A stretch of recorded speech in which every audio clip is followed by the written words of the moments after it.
everyone. So this is a very quick video just to show you around a little bit about the AI that's been introduced into the artificial intelligence section, shall I say, of Trello. So they've done an update itself for Trello, and I believe it's only for paid version. So you have to be on the premium or the standard version of Trello to get this. So if you are on the free plan, you will not be able to get access to this. So what it is just basically they've introduced some AI that can help you when it comes to writing your content. So first off, we'll just cover how to activate this.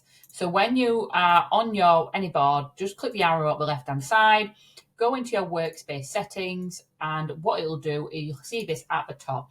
As you can see, this is in beta, so it's more than likely going to have a lot of improvements along the way. It's very basic at the moment, but obviously if you want to try it out, want to test it, this is how we're going to do it. So you can see it's all here nicely laid out. So first thing said, I'm just going to go to, we'll just create a test board. Actually, I think I have a test board. I am quite certain I will have a test board. See? Oops. Nope, I haven't. Go back again. Try again. There we go, testing client board. We'll go on that.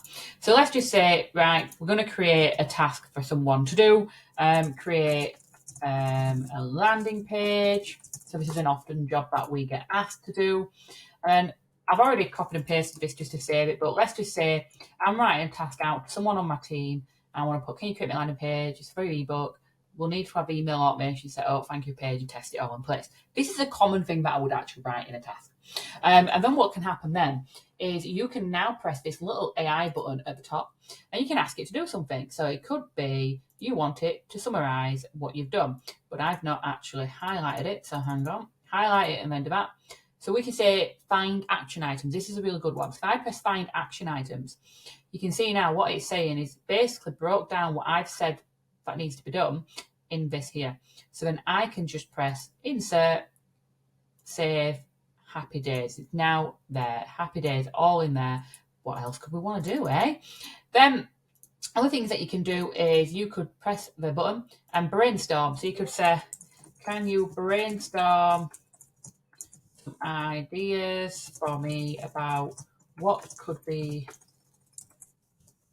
included in an ebook about how to save 5 hours a week? And then obviously it's going to come up with loads of different things. And then you might choose to actually put that inside there so that they can have it. And it's basically just like having AI, instead of logging into like ChatGPT or anything like that, you can just basically have it like that. I mean, obviously then you could literally create a checklist.